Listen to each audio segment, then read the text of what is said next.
Ella se deshacía en llanto en el suelo del cuarto de la hija que nunca nació, víctima de un aborto espontáneo al 8º mes de embarazo. A pesar de ser una doctora respetada, por dentro estaba destrozada, abandonada por su esposo en el peor momento de su dolor. Él era un magnate poderoso, ahora en coma, entre la vida y la muerte. En el hospital, el hijo de él deambulaba solo por los pasillos, aferrado a un carrito rojo. Ella creía que nunca más sería capaz de amar. Pero al cuidar del niño, algo inesperado comenzó a florecer. Esta historia tocará tu alma y te dejará sin aliento. Suscríbete al canal y cuéntanos desde dónde nos escuchas. El sonido del monitor cardíaco resonaba en la UCI del Hospital General de la Ciudad de México, rítmico y constante, una prueba mecánica de que existía vida donde, para muchos, parecía solo haber espera. Elena Sandoval ajustó delicadamente el tubo endotraqueal de su paciente, una señora mayor que luchaba contra una neumonía severa. Sus movimientos eran precisos, eficientes, marcados por la experiencia de quien ya ha visto la vida escaparse entre los dedos suficientes veces para saber que cada segundo importa. Presión estabilizándose, oxigenación mejorando, informó a la enfermera que anotaba en la historia clínica. Ajuste la dosificación de antibiótico conforme a la prescripción y monitorice durante la noche. Quien la observara en aquel hospital vería solo a la médica intensivista competente, respetada, de movimientos seguros y voz firme. La doctora Elena, con su bata impecable y estetoscopio al cuello, salvando vidas con la competencia de quien domina completamente su ciencia. Nadie vería a la mujer que, hace exactamente 8 meses, había enterrado no solo a una hija que nunca llegó a nacer, sino también un matrimonio y gran parte de sí misma. Al salir del hospital, el cielo ya oscurecía sobre la ciudad. Una llovizna fina, típica de la temporada de lluvias en la Ciudad de México, tornaba las luces de la ciudad difusas, como si el mundo entero estuviera ligeramente fuera de foco. Elena condujo en silencio hasta su departamento en Polanco, un inmueble espacioso que había elegido con Ricardo cuando creían que serían una familia, cuando la habitación extra era la habitación de la bebé y no un santuario del luto. La puerta se cerró tras ella con un clic suave, y el silencio la envolvió como una presencia física. Sin quitarse el abrigo, Elena caminó por el corredor oscuro hasta la última puerta. Sus dedos hesitaron brevemente en la manija antes de girarla.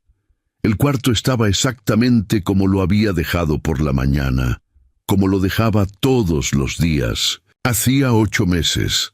Las paredes rosa pálido, la cuna montada pero vacía, el móvil de estrellas y lunas colgado arriba, los ositos de peluche cuidadosamente organizados, la ropita doblada que nunca sería usada. Elena se arrodilló al lado de la cuna. De un pequeño baúl, retiró un zapatito de crochet blanco, tan pequeño que cabía en la palma de su mano. Sus dedos acariciaron el tejido suave, mientras las lágrimas comenzaban a caer, silenciosas. «Estás en el cielo ahora, mi amor», susurró, como hacía todas las noches.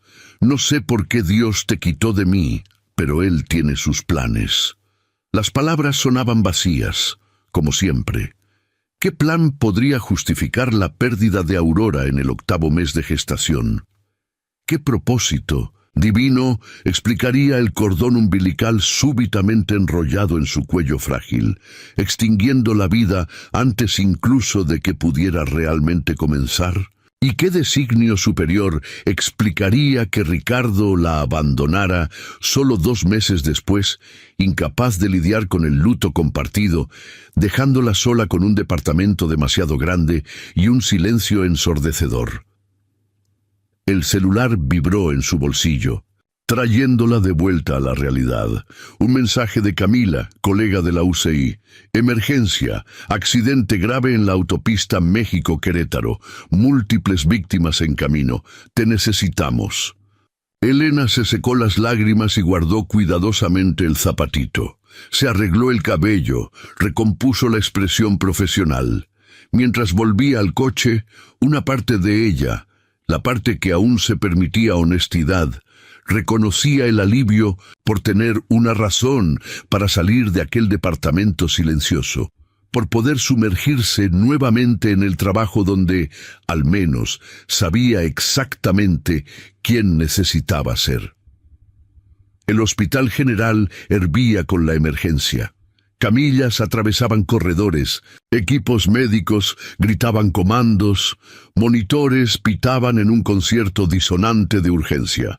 4 víctimas del accidente en la México-Querétaro, informó Julia, la enfermera jefe, corriendo al lado de Elena por el corredor. Colisión frontal, coche contra tráiler, 2 ya estabilizadas, 1 en cirugía. El 4 acaba de llegar. Hombre, 42 años, traumatismo cráneoencefálico severo, posible hemorragia interna. ¿Familiares?, preguntó Elena mientras vestía apresuradamente la bata de procedimientos. El hijo estaba en el coche. 8 años, solo rasguños leves. Algo se contrajo en el pecho de Elena. Un niño a punto de quedar huérfano. Apartó el pensamiento. No era momento para emociones. Era hora de actuar. En la sala de trauma encontró al paciente, un hombre de constitución atlética, cabello negro ahora manchado de sangre, rostro desfigurado por el impacto. Los monitores mostraban signos vitales inestables. La presión cayendo peligrosamente. ¿Nombre?, preguntó, ya examinando las pupilas. David Montes, empresario, respondió uno de los residentes. Según testigos, intentó esquivar a un perro en la carretera mojada y perdió el control. Las próximas horas fueron una batalla feroz por la vida de aquel desconocido. Neurocirugía para aliviar la presión intracraneana, transfusiones múltiples, monitorización constante. Cuando finalmente lo transfirieron a la UCI, inducido en coma para dar al cerebro tiempo de recuperarse, Elena sentía el peso de cada minuto de las 5 horas de procedimientos. Fue entonces cuando lo vio por primera vez. Un niño pequeño estaba sentado solo en una silla del corredor, balanceando las piernas que no alcanzaban el suelo. En sus manos, un carrito rojo que giraba continuamente en un movimiento mecánico. Su uniforme escolar estaba manchado de sangre seca y sus ojos oscuros fijaban un punto inexistente en el piso de vinilo. «Es el hijo», explicó Camila, acercándose. «Benito, la trabajadora social debería haber llegado hace horas, pero está sobrecargada. Él no habla con nadie». Elena observó al niño. Había algo en su aislamiento silencioso, en la manera en que sus pequeños hombros cargaban un peso invisible, que la tocó profundamente. «¿Ha comido algo? ¿Alguien le ha limpiado la sangre?», preguntó, sintiendo una irritación creciente con la negligencia. «Lo hemos intentado». Él no responde. Sin pensar mucho, Elena caminó hasta el niño y se arrodilló para quedar a la altura de sus ojos. No intentó tocarlo, respetando el espacio que él claramente necesitaba. «Hola, Benito, me llamo Elena. Soy la doctora que está cuidando de tu papá». Los ojos del niño, profundos y asustadoramente adultos, encontraron los de ella brevemente antes de volver al carrito rojo. «Tu papá está durmiendo ahora», continuó ella con voz suave. «Se ha lastimado mucho en el accidente, pero estamos haciendo todo lo que podemos para ayudarlo». Silencio. Solo el girar de las ruedas del carrito contra el piso. «Debes tener hambre», intentó nuevamente. «Y esa sangre debe estar incomodando. Podemos limpiarte y encontrar algo para que comas si quieres». Más silencio. Elena estaba a punto de levantarse, aceptando la derrota, cuando una voz muy pequeña finalmente emergió. «¿Cuándo va a despertar mi papá?». La pregunta alcanzó a Elena como un golpe físico. Era la misma que ella se había hecho en aquella maternidad silenciosa, mientras médicos consternados explicaban que su hija había nacido en sueño eterno. ¿Cuándo terminaría el dolor? ¿Cuándo despertaría ella de aquella pesadilla? Aún no lo sabemos, Benito, respondió, optando por la verdad. Tu papá necesita dormir profundamente para que su cuerpo pueda curarse, pero estamos haciendo absolutamente todo lo que está a nuestro alcance. El niño asintió, como si comprendiera perfectamente el peso de aquellas palabras. Sus ojos, cuando volvieron a encontrar los de Elena, cargaban un conocimiento triste mucho más allá de su edad. El señor oso tiene miedo, dijo él, mostrando un minúsculo oso de peluche gastado en el asiento del pasajero del carrito. No le gustan los hospitales. Puedo entender al señor oso, respondió Elena, sintiendo una sonrisa genuina. La primera en mucho tiempo, formarse en sus labios. Los hospitales pueden ser aterradores, pero ¿sabes una cosa? También son lugares donde las personas se curan. Lentamente, como si probando algo frágil, Benito extendió el carrito con el osito hacia Elena. «¿Esto es para mí?», preguntó ella sorprendida. «Es para que veas que no es tan aterrador como parece», explicó el niño, con la lógica peculiar de los niños. Elena aceptó cuidadosamente el carrito, examinando al pequeño oso con seriedad. «Tienes razón, es muy valiente, se nota en sus ojos». Devolvió el juguete y tras una breve hesitación extendió la mano. «¿Qué te parece si buscamos algo para comer? Apuesto a que el señor oso también tiene hambre». Segundos de silencio. Se pasaron antes de que pequeños dedos se entrelazaran a los suyos. El toque inocente reverberó en el pecho de Elena como un eco en una caverna hacía mucho vacía. En los días que siguieron, algo inesperado sucedió. La trabajadora social, Renata, una mujer de expresión perpetuamente cansada, finalmente apareció, pero las opciones para Benito eran limitadas. La madre había fallecido cuando él tenía 3 años, los abuelos vivían en el extranjero, y la secretaria de David, único contacto de emergencia, se mostró poco disponible para asumir la responsabilidad. «Tendrá que ir a un albergue temporal hasta que localicemos a los abuelos», concluyó Renata, hojeando papeles con distancia burocrática. Benito, sentado al lado de Elena en la cafetería donde acababan de almorzar, apretó el carrito rojo contra el pecho. «No quiero ir», murmuró en voz casi inaudible. «Quiero quedarme cerca de mi papá». Algo se rompió dentro de Elena. O quizás algo ya roto finalmente encontró un nuevo encaje. «Él puede quedarse conmigo», se oyó diciendo, antes incluso de que pudiera procesar completamente lo que proponía. «Temporalmente, hasta que su papá mejore». La trabajadora social la encaró con desconfianza. «Doctora Sandoval, eso no es procedimiento estándar. Hay cuestiones legales, autorizaciones. Soy la médica responsable del caso. Vivo a 10 minutos del hospital. Puedo traer a Benito para visitas diarias y garantizar una frecuencia escolar normal». Elena mantuvo la voz calma, profesional, escondiendo el torbellino de emociones que la propuesta había desencadenado. «Sería un arreglo temporal, solo hasta que el señor Montes despierte o encontremos a los abuelos». Tras mucha insistencia y promesas de agilizar los trámites de emergencia, la autorización temporal fue concedida. Aquella noche, Elena abrió la puerta de su departamento para Benito, observando cómo él exploraba cautelosamente el espacio, el señor oso y el carrito rojo, siempre en sus manos. Inevitablemente, él encontró el cuarto de Aurora. «Es un cuarto de bebé», constató mirando a Elena con curiosidad genuina. «¿Tienes un bebé?». La pregunta la alcanzó como un golpe físico, cerrando su garganta.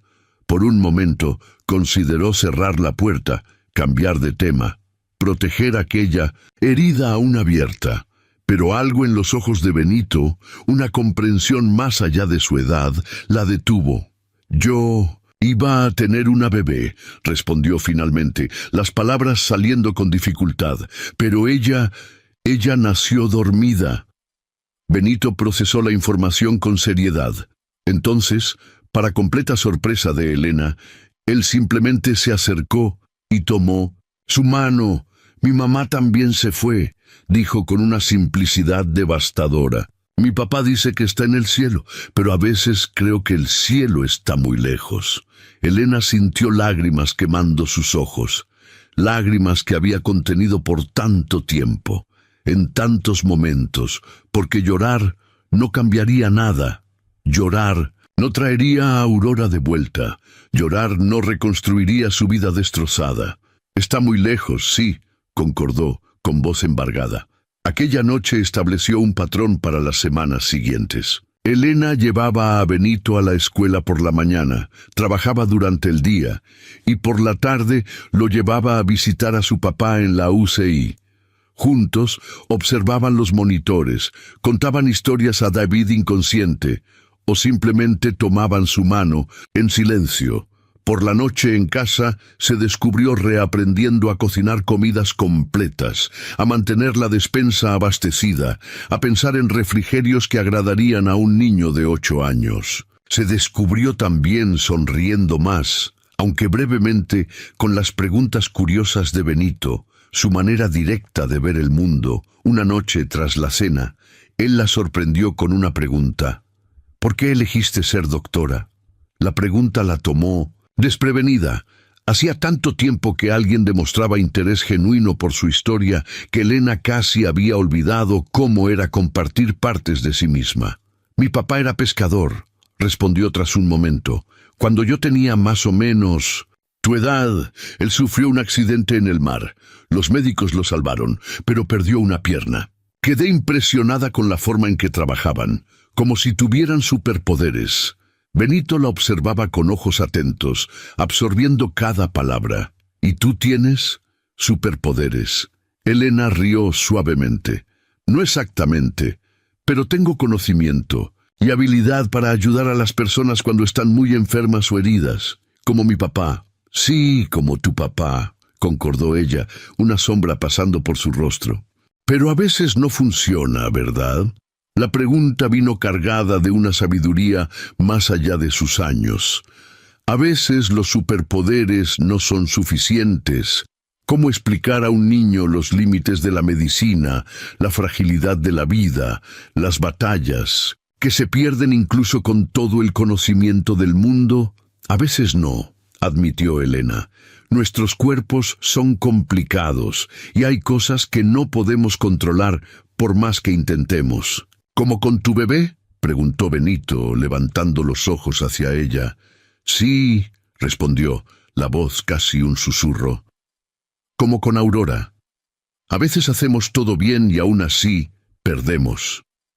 Para sorpresa de Elena, Benito se levantó y la abrazó, sus brazos pequeños mal alcanzando alrededor de sus hombros. ¿Sabes? Creo que aún tienes superpoderes, murmuró contra su hombro, solo que quizás son diferentes a los que pensabas.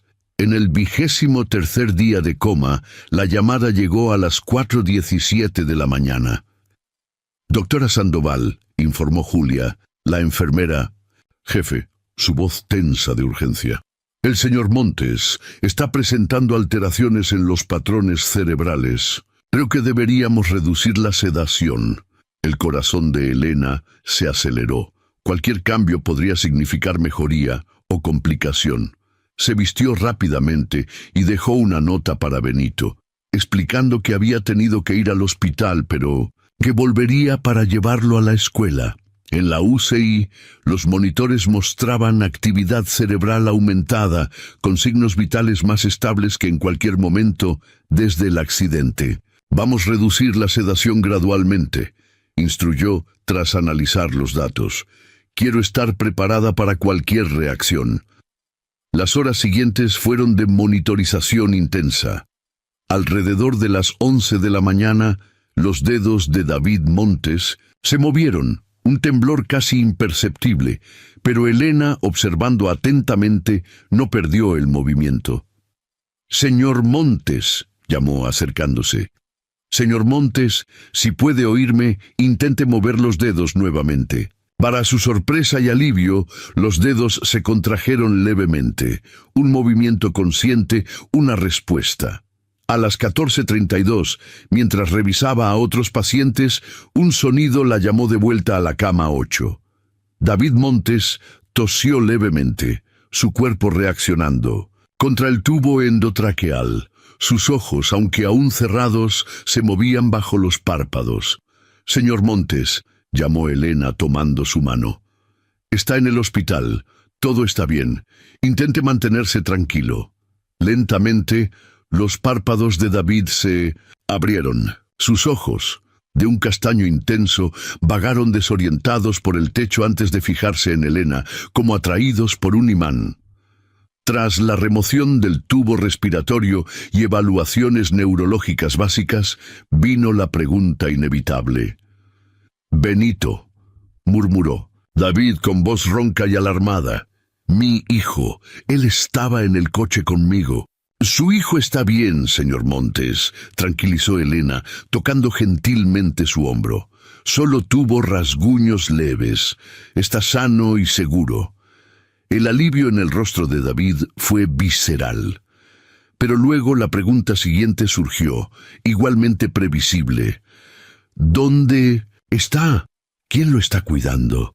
¿Cómo explicar a un padre recién despertado que su hijo de 8 años estaba bajo el cuidado de una extraña, de una médica que, por razones que ni ella misma comprendía completamente, había acogido al niño en su casa y en su vida? «Señor Montes, su hijo está bien cuidado», comenzó, eligiendo las palabras con cautela.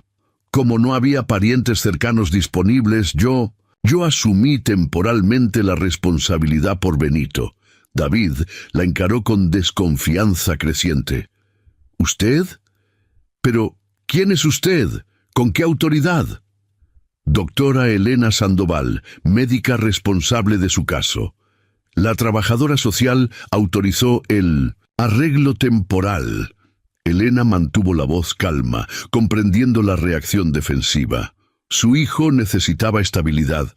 «Lo he estado cuidando, garantizando escuela, visitas diarias a usted, rutina normal. Quiero ver a mi hijo, ahora», exigió David, intentando sentarse. «Él está en la escuela en este momento», explicó Elena.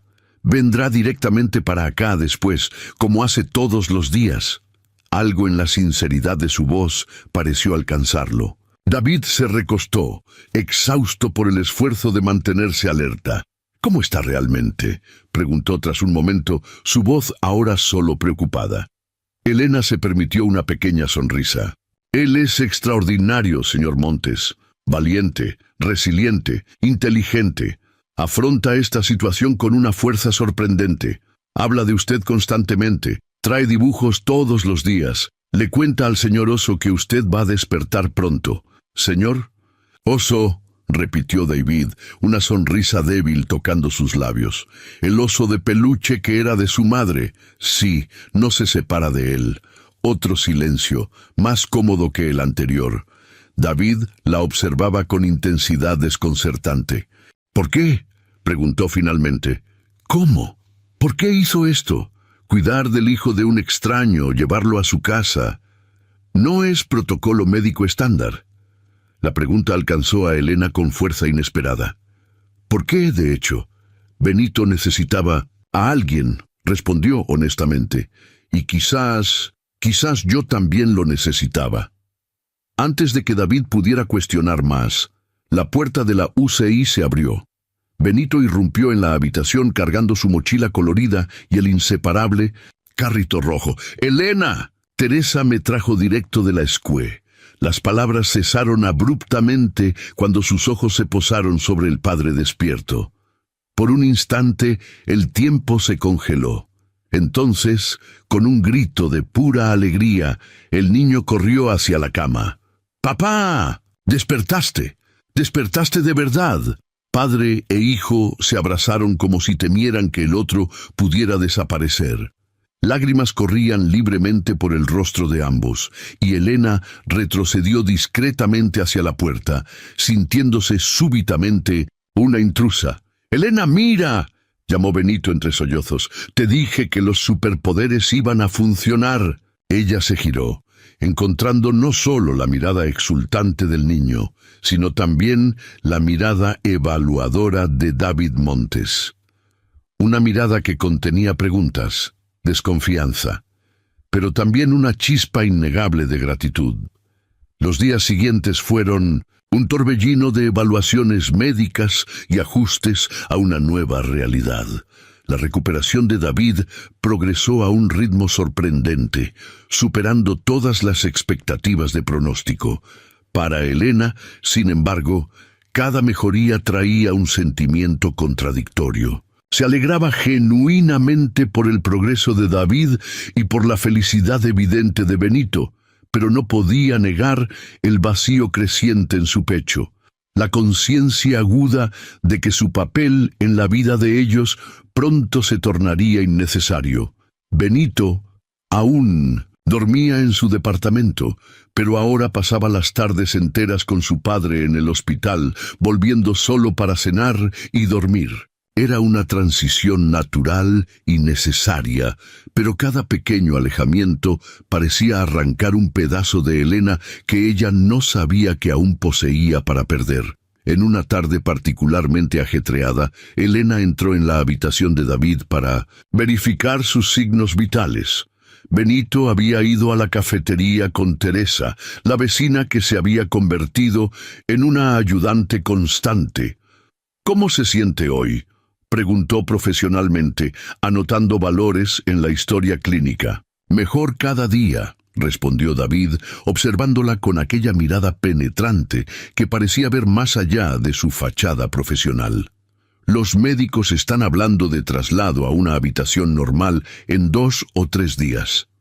Si continúa así, es una posibilidad real», concordó Elena. Un silencio incómodo se estableció, de aquellos cargados de palabras no dichas que flotan pesadamente en el aire. «Benito habla mucho sobre usted», comentó David finalmente, «sobre cómo hace hotcakes en forma de animales en el desayuno, sobre cómo conoce el nombre de todas las constelaciones visibles desde su balcón, sobre cómo escucha sus historias antes de dormir, incluso cuando está exhausta». Elena sintió un apretón en el pecho con cada detalle, pequeños momentos rutinarios que se habían tornado sorprendentemente preciosos. «Él es un niño fácil de amar», respondió simplemente. «Sí, lo es», concordó David, su mirada suavizándose. «Gracias, no solo por salvar mi vida, sino por cuidarlo cuando yo no pude, por darle seguridad cuando él más lo necesitaba». La gratitud sincera tomó a Elena por sorpresa. En los breves diálogos anteriores había sentido principalmente su desconfianza, su incomodidad con la situación. «No hay nada que agradecer», murmuró, desviando la mirada. «Sí lo hay», insistió David. «Mi secretaria, que debería cuidarlo, apenas apareció. La trabajadora social quería ponerlo en un albergue hasta que localizasen a mis padres. Usted no solo lo llevó a casa, sino que le dio estabilidad, cariño, normalidad, en un momento en que su propia vida podría estar derrumbándose». Elena sintió una vulnerabilidad incómoda ante aquel reconocimiento. «Él me ayudó tanto como yo lo ayudé a él», admitió en voz baja. 3 días después, David fue trasladado a una habitación normal. Una semana después de eso, recibió el alta hospitalaria con recomendaciones estrictas de reposo y seguimiento. En la víspera del alta, Elena preparó una pequeña maleta con las pertenencias que Benito había acumulado en su departamento. La tarea simple cargaba una finalidad dolorosa. Era el fin material de aquella convivencia que se había convertido en su refugio seguro. El sonido del timbre la sorprendió alrededor de las 10 de la noche. Al abrir la puerta, encontró a David, Montes parado en el pasillo, apoyado en un bastón, sin Benito. «¿Señor Montes? ¿Ocurrió algo con Benito?» «No, no. Él está durmiendo en el hospital, con Teresa haciéndole compañía». David parecía nervioso, pasando la mano por el cabello negro. «Vine a hablar con usted». Elena lo invitó a entrar, indicando el sofá. Notó cómo él aún se movía cautelosamente, las marcas visibles del trauma aún presentes, la cicatriz en la sien, la claudicación leve, la palidez persistente. «Necesito pedirle un favor», comenzó él, visiblemente incómodo. «Mi casa está en remodelación desde hace meses. Estaba terminando los detalles cuando ocurrió el accidente. No está en condiciones de recibir a alguien en recuperación, mucho menos a un niño». Él hizo una pausa, reuniendo coraje para el pedido. ¿Sería posible que Benito siguiera, o quedándose aquí? Y quizás, si no es una molestia absoluta, que yo también, se interrumpió, frustrado con su propia vacilación. «Estoy preguntando si podemos quedarnos en su casa hasta que la remodelación sea concluida. 2 semanas como máximo. Pagaré por la molestia y...» «No es necesario», interrumpió Elena, sorprendida con su propia respuesta instantánea.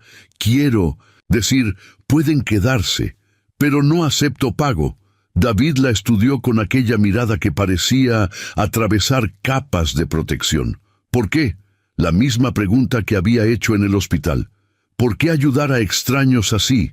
Elena consideró varias respuestas educadas y distantes, pero lo que salió fue una verdad desprotegida. Ella se levantó y lo llevó hasta el pasillo, abriendo la puerta que había permanecido cerrada desde que Benito la viera por primera vez. El cuarto de Aurora. «Este iba a ser el cuarto de mi hija», explicó, su voz sorprendentemente firme. «Aurora, la perdí en el 8º mes, un nudo en el cordón umbilical. Después de eso mi esposo se fue. No podía lidiar con la pérdida», dijo él. Su mano acarició el marco de la puerta, sus ojos fijos en la cuna vacía. «Desde entonces, este departamento ha sido más un mausoleo que un hogar, una cápsula del tiempo de lo que podría haber sido, pero nunca fue». Se giró para encarar a David, sorprendida al encontrar compasión genuina en vez de la incomodidad que esperaba. «Cuando Benito entró en mi vida, fue como si una ventana se abriera en una casa hacía mucho cerrada. Aire fresco. Nuevamente». «Entiendo más de lo que imagina», murmuró David, su mirada volviéndose hacia la cuna. «Cuando Clara, la madre de Benito, murió, pensé que nunca más sentiría nada además de dolor. Me transformé en una máquina, trabajando, ganando dinero, construyendo un imperio para darle a él lo que creía necesario, pero quizás olvidé dar lo que él realmente necesitaba». Un silencio comprensivo flotó entre ellos.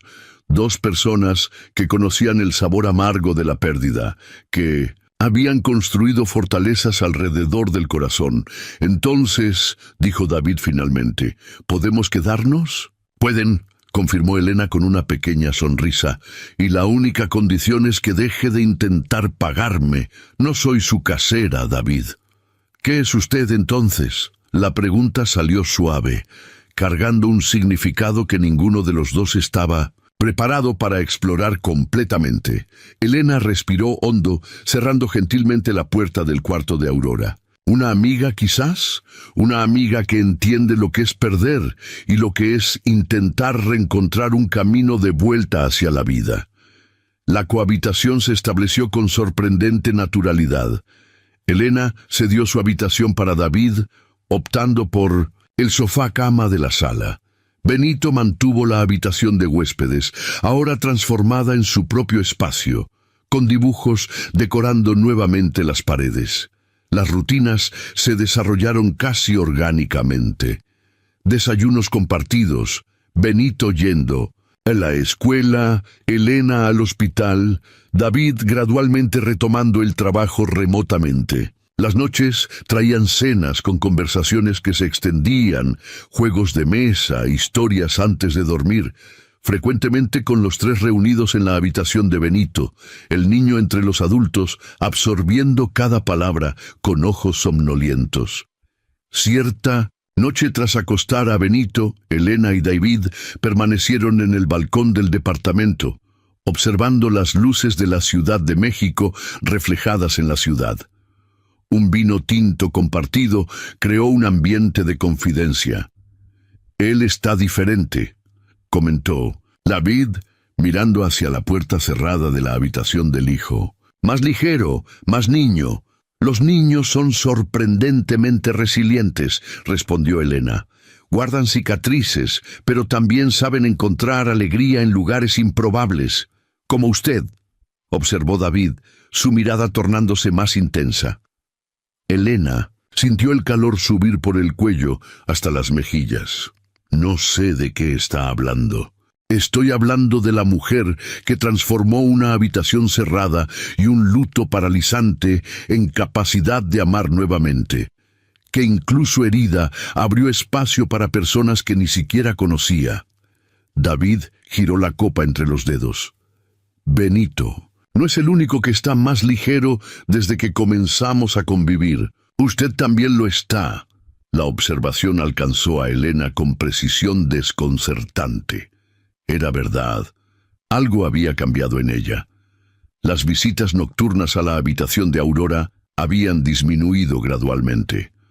Su risa, antes rara y contenida, ahora escapaba fácilmente durante los juegos con Benito. Incluso en el hospital, colegas habían notado la diferencia. «Quizás estemos todos curándonos», admitió finalmente. Aquella noche marcó un cambio sutil, pero significativo. En los días siguientes, Elena se sorprendió observando a David con nuevos ojos, notando la gentileza con que trataba a su hijo, la determinación en su recuperación física, la inteligencia que demostraba en las llamadas de trabajo, la sonrisa rara pero transformadora. También percibió cómo él la observaba cuando creía que ella no estaba viendo, con una intensidad que aceleraba sus latidos cardíacos de una forma que juzgaba hacía mucho olvidada. El plazo de 2 semanas se extendió para un mes, cuando nuevos problemas surgieron en la remodelación del departamento de David. Nadie parecía particularmente incomodado con el aplazamiento. En una tarde de domingo, mientras Benito jugaba con amigos en el patio de juegos del condominio, bajo la supervisión atenta de Teresa, Elena encontró a David parado frente a la puerta entreabierta de la habitación de Aurora. Él no entró, solo observaba en silencio respetuoso. «¿Puedo?», preguntó él cuando notó su presencia. Elena vaciló brevemente antes de asentir. Juntos entraron en la habitación que había sido su santuario de dolor por tanto tiempo. Sintió un apretón en el pecho, pero no el dolor lancinante de antes.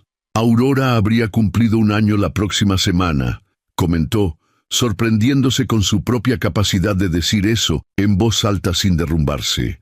David no ofreció platitudes vacías. No dijo que lo sentía mucho, o que Dios tenía sus planes, o cualquier otra frase hecha que personas incómodas con el dolor ajeno suelen utilizar.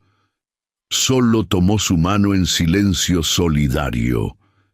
«¿Sabes?», dijo él finalmente, «Clara, la madre de Benito, solía decir que nuestros corazones son como jardines. Cuando perdemos a alguien, es como si una tormenta destruyera todo. Parece que nunca más crecerá nada allí». Sus dedos apretaron gentilmente los de ella. Pero ella se equivocaba en una cosa. Ella creía que se debe replantar el mismo jardín de antes. Yo creo que a veces necesitamos plantar flores diferentes. Elena miró sus manos entrelazadas, un gesto tan simple y aún así tan profundamente significativo. «¿Y si no sé cómo?», preguntó, su voz casi un susurro. «Entonces, aprendemos juntos», respondió David, sus ojos encontrando los de ella, «un día a la vez». Antes de que pudiera responder, el sonido de pasos apresurados interrumpió el momento. Benito entró corriendo en el departamento, su rostro iluminado por una sonrisa radiante. «¡Elena! ¡Papá! ¿Adivinen qué? Teresa dijo que podemos hacer un picnic en Chapultepec el próximo fin de semana». Ambos sonrieron ante el entusiasmo del niño, pero no soltaron las manos. Un detalle que no pasó desapercibido por la mirada atenta de Benito. Sus ojos se agrandaron brevemente antes de que una sonrisa diferente, más contenida y casi conspiratoria, surgiera en su rostro. «Yo voy a... buscar agua», anunció, retrocediendo estratégicamente en dirección a la cocina, dejándolos solos nuevamente. David rió suavemente. «Él no es nada sutil». «Salió al padre», provocó Elena, sintiendo una levedad inusual. «Graciosita», respondió él, su pulgar acariciando suavemente la palma de la mano de ella. «Elena, sé que es pronto. Sé que ambos cargamos historias, complejas y heridas aún no completamente curadas, pero me gustaría intentar descubrir esto entre nosotros. Si tú quieres». El corazón de Elena se aceleró. El miedo aún estaba allí, aquel terror instintivo de amar y perder nuevamente. Pero había algo más ahora, algo que se rehusaba a ser silenciado: esperanza. «Tengo miedo», admitió con honestidad. «Tengo tanto miedo que apenas puedo respirar a veces». «Yo también», confesó David. «Pero quizás podamos tener miedo juntos. Y quizás, con el tiempo, ese miedo disminuya». En aquel momento, Benito retornó de la cocina, sosteniendo 3 vasos de agua con exagerado cuidado. «Traje para todos», anunció orgullosamente, entregando un vaso para cada uno. Entonces, con aquella perspicacia desconcertante, preguntó: «¿Estaban hablando sobre cosas de adultos?» Elena y David intercambiaron miradas divertidas. «Sí, campeón», respondió David. «Cosas de adultos». «¿Tipo sobre que se gustan?», persistió el niño, su expresión abiertamente esperanzadora. Elena sintió el rubor subir nuevamente a sus mejillas, pero no desvió la mirada. «Quizás», respondió con suavidad. «Eso sería genial», declaró Benito con la simplicidad característica de los niños. «Porque tú haces que papá sonría más, y él también hace que tú sonrías más». La observación, tan simple y directa, contenía una verdad profunda que ninguno de los adultos podía negar. «Tienes razón», concordó David, pasando el brazo alrededor de los hombros del hijo. «¿Y sabes qué más sería genial?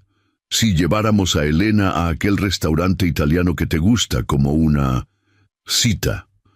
La mirada que lanzó a Elena era una pregunta silenciosa.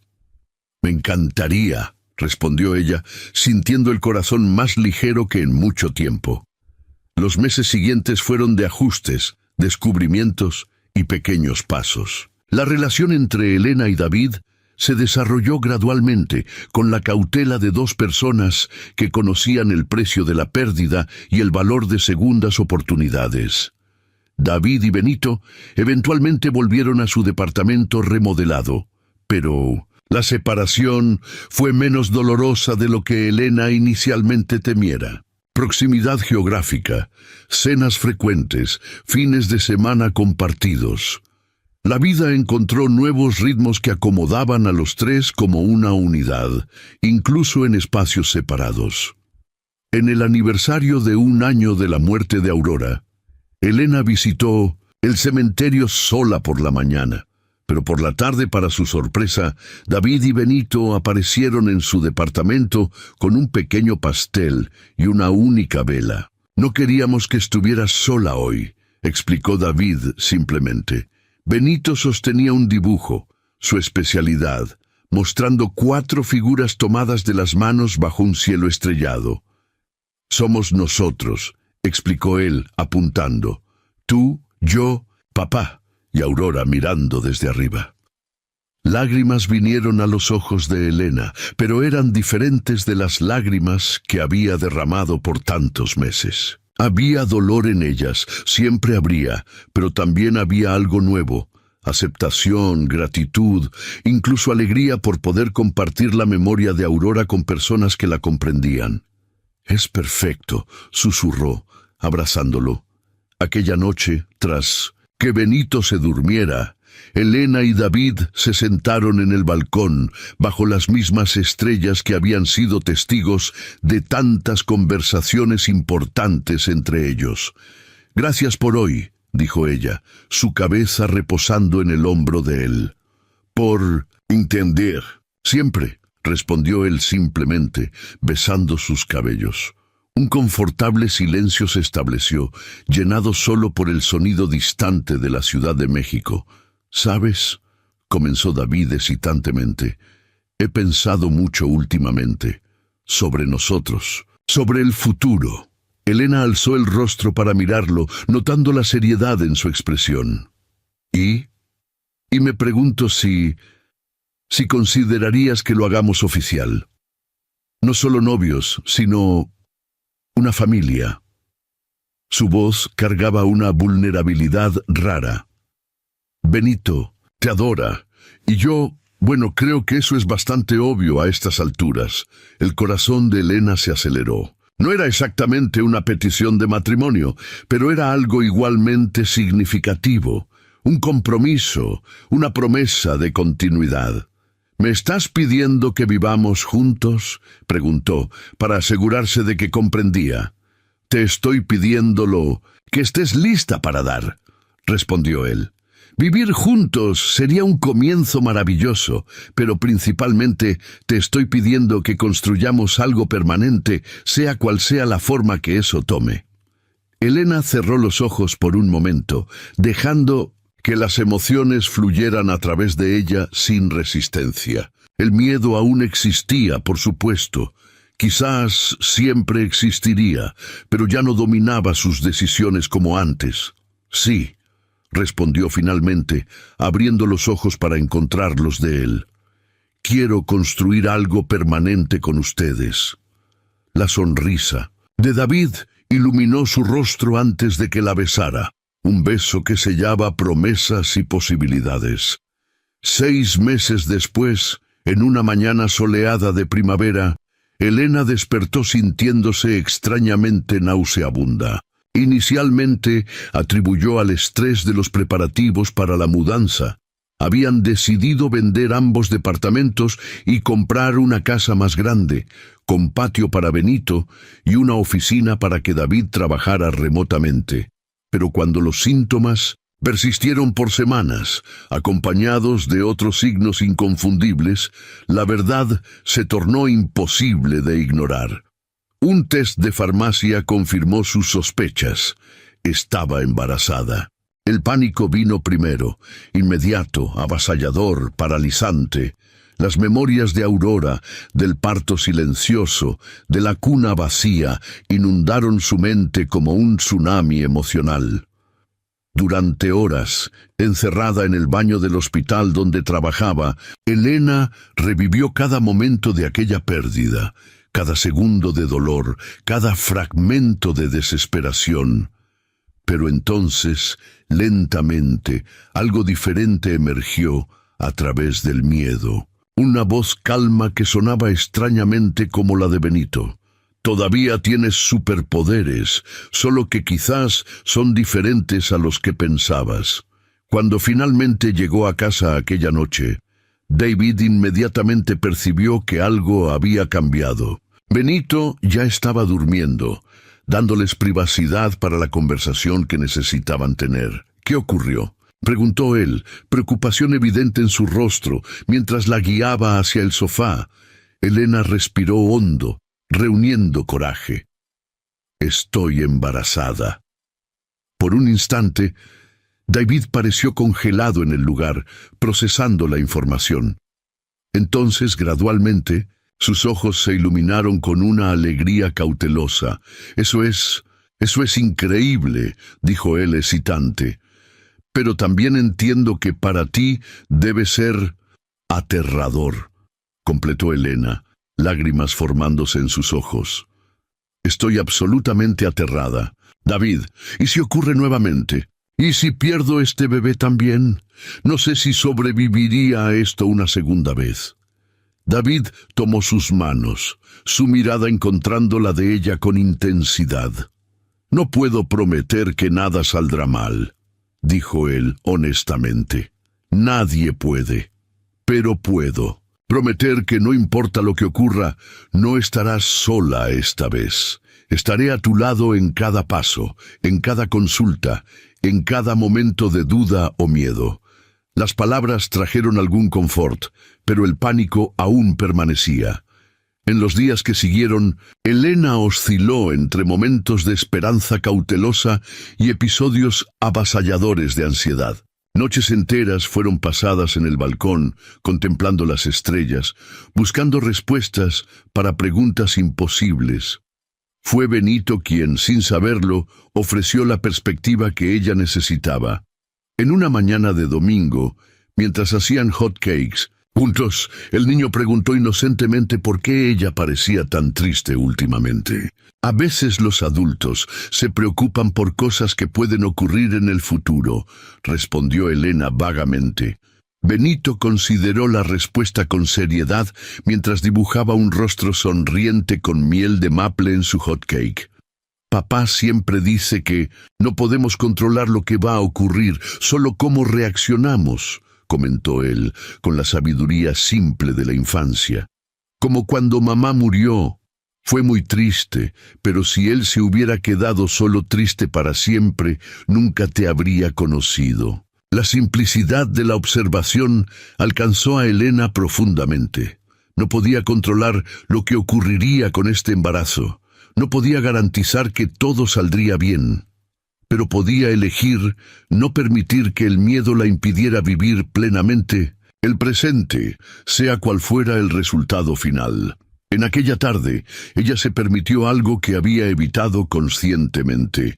Colocó la mano sobre el vientre aún plano y, por primera vez, pensó en el ser que crecía allí como una nueva vida, una nueva posibilidad, una nueva aurora.